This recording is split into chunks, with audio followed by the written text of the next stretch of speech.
Helo,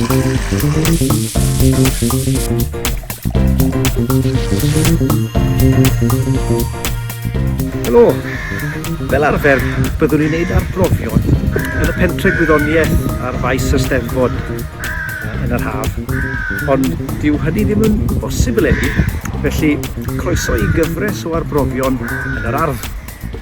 Dros yr wythnosau nesaf, fe byddwn ni'n mynd ati i wneud nifer o arbrofion gwyddonol yma yn yr Ardd. Felly cofiwch alw draw bob dydd Gwener 11 y bore i weld beth sy'n o'n blaenau ni. O'n i yn yr Ardd ddoe, fel oedd yr haul yn mynd lawr, a ni'n sylwi bod ar wahân i'r sŵn y brain, bod ambell i blien wedi syrthio ar yr Ardd. A mae Gideon un yn nhw a meddwl, hwn yn beth diddorol, mae'n edrych yna am y tro cyntaf, mae'n edrych just fel rhyw fath o blien ddiflas, ond mae'n ysgafn iawn. Mae'r strwythur felly'n ddiddorol tu hwnt, sut mae cael yr pwysau i lawr. A eto i gyd bod e'n dal yn gallu bod yn digon cryf i gynnal ar y deryn tra bod e'n hedfan. Ond wedyn sylwes i bod y lliw yn wahanol ar gwahanol adegau o'r dydd, bod yna rhyw sglein gyda'r nos, a bod bron yn borffor gyda'r nos, a wedyn falle yng nghanol dydd lle mae'r haul yn llachar, mae'n mwy brown. Felly wedi dod ar blien mae fewn i gael cipolwg bach mwy manwl arni hi, wel beth arall allwn ni ddarganfod amdani. Felly'r peth cynta ni am drio ydy rhoi gyda yr laser. So rhaid fi drio seto hwn lan, os allai wneud ar y wal nawr. Mae'r gole'n adlewyrchu mewn ffordd diddorol, ond wedyn ystrychyn ni ar y wal tu ôl wedyn. Mae yna batrwn ar y wal, batrwn o smotiau. Ewn ni nôl, welwn ni bod bron yn sgwar, ond bod e'n batrwn dyn ni'n gweld fel arfer pam dyn ni'n gwneud arbrofion o Diffreithiant. A mae hwn yn rhywbeth dyn ni ond yn gweld pan mae'r tonfedd y golau yn debyg iawn i donfedd y peth sy'n ei effeithio arno fe. A fe toned o golau fan munud. Felly dyma fe. Dyma fe'r patrwn, a'i nôl, patrwn yn mynd yn fwy. Mae ni wedi dod mewn i'r shed nawr i edrych bach mwy manwl ar y pli yma. Mae yna gasgliad yn nhw fan hyn, dy fi. Mae rai bach fel hyn, mae rai mwy. A wedyn mae un yn nhw wedyn wedi cael ei rhoi ar y banc fan hyn i ni cael edrych trwyddo fe gyda'r microscope bach yn styfu fan hyn. Mae yna bapur sgwar wedyn ar y banc i ni cael rhyw fath o syniad o beth yw'r maint be ni'n gweld dan y microscope. Mae gynno i'r thermometer fan hyn wedyn sy'n ddim ar gyfer mesur tymheredd ar gyfer yr arbrawf yma. Mae hwn jyst defnyddio'r laser dwi am i edrych trwy'r blien yn ytrach yn ogystal â edrych ar y golau sy'n adlewyrchu. Mae paned goffi dy fi, mae hwnna'n hollol bwysig wrth gwrs. Mae'r pren mesur dy fi fan hyn sy'n bwysig i fesur y pellter o'r wal, a wedyn mae'r cyfrifiadur dy fi wedyn ar ben arall y camera bach yma. Felly, mae dwy beth i edrych ar fan hyn. Mae edrych bach mwy manwl ar y ffaith bod y blien yn adlewyrchu golau'r haul yn wahanol gwahanol adegau'r dydd. Mae pli gwahanol adar wrth gwrs yn wahanol iawn. Brains dyn ni fan hyn, fel chi'n clywed, felly pli brain yw'r rhain i gyd.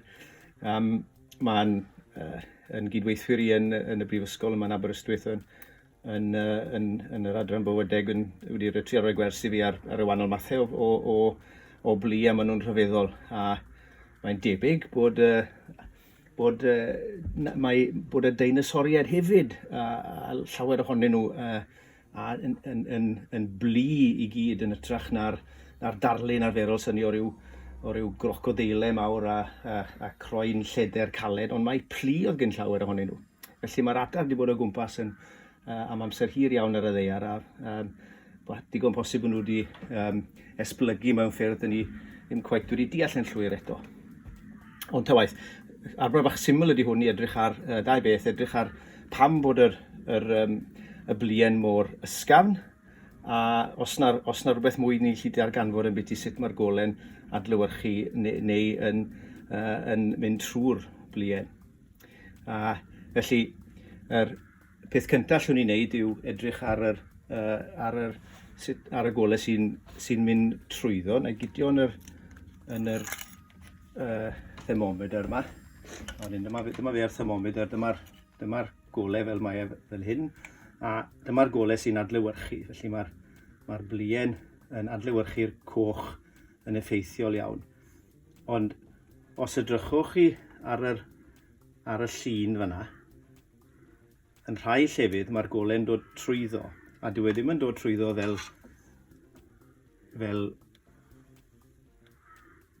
dim ond fel un smotyn coch. Mae yna sawl smotyn coch yna, a mae yna batrwn yn codi fan hyn. Os na i roed y blien tua 20 cm o'r wal, wedyn mewn ambell i le, byddai'n gweld smotiau sgwar perffaith sy'n tua ryw 6-7 mm o bellter. Maen nhw ddim cweit yn sgwar, maen nhw'n falle mwy fel rhyw fath o rhombus, a wedyn sawl un o'n nhw'n gallu edrych fel rhyw fath o hexagon.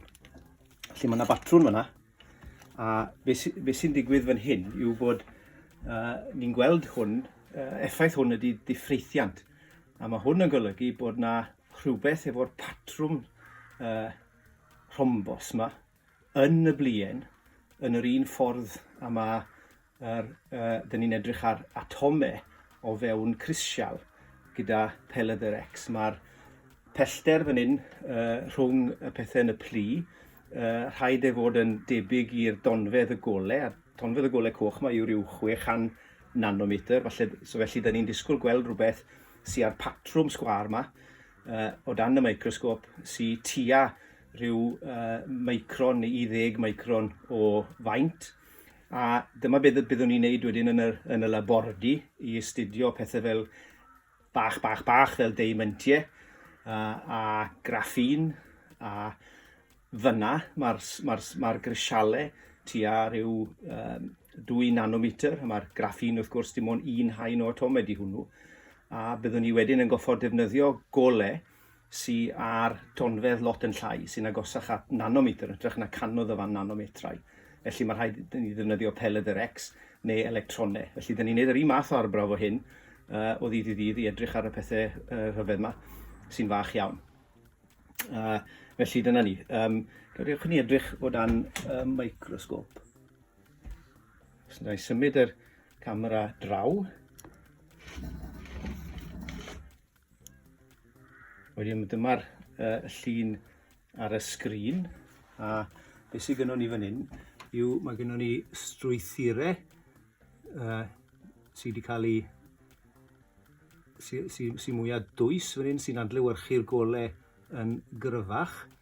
A wedyn welwch chi wedyn bod yna stripes fan hyn wedyn lle mae'r blew wedi gweu mewn iddi gilydd i greu'r y cryfder yma. Does na bach iawn o bethau sy'n solid yma. Mae rhan fwyaf fe'n rhyw fath o mesh lle mae'r blew wedi gweu at ei gilydd, so mae rhyw hanner plien a air, felly mae'n ysgafn iawn. Beth da ni wedyn yw, mae da ni, os edrychwn ni ar y peth llwyd mae lan man hyn, mae hwn yw'r lein sy'n ar yr papur, a wedyn gan bod hwn da ni yn y llun, allwn ni fesur wedyn beth yw'r maint yma. Mae hwn tua ryw 250 micron. Ewn ni wneud y cyfrifiad na nes ymlaen. Ond os ydrychwn ni mewn yn fanwl fan hyn wedyn, mi welwn ni bod y beth mwyaf malwn ni'n gallu gweld ar y microsgop yma yw lawr fan hyn, dyw'r ddim yn linellau syth, maen nhw'n dots bach. A mae pob un o'r haen yn adlewyrchu golau mewn ffordd rhyfedd. Mae yna olau gwahanol yn dod o bob un o'r haen. A mae'r haen fel croen pili pala, fel adenydd pili pala. A mae'r rhain yn adlewyrchu golau, nid achos yr cemegau sy'n ynnu nhw, ond achos i strwythyr bach nhw sy'n gweithio fel defnyddiau ffotoneg. Felly, os ydrychwn ni mewn fan hyn, mi welwn ni ardaloedd fan hyn lle mae'r smotiau yn gwneud yr union batrwn a beth o'n i'n gweld ar y patrwn diffreithiant. Felly hwn ydy'r peth sy'n creu'r patrwn diffreithiant. A mae hwn yn golygu bod gan y blien y gallu i newid llwybr y golau a newid y llwybr y golau yn dibynnu ar ei donfedd e. Felly mae'r gallu gen y blien i fod yn ddyfais optegol cymleth iawn. Mae yna rhyw 20 o'r rhain fan hyn yn y pellter o fewn y 250, felly yr step nesaf ydy mynd i wneud y cyfrifiad.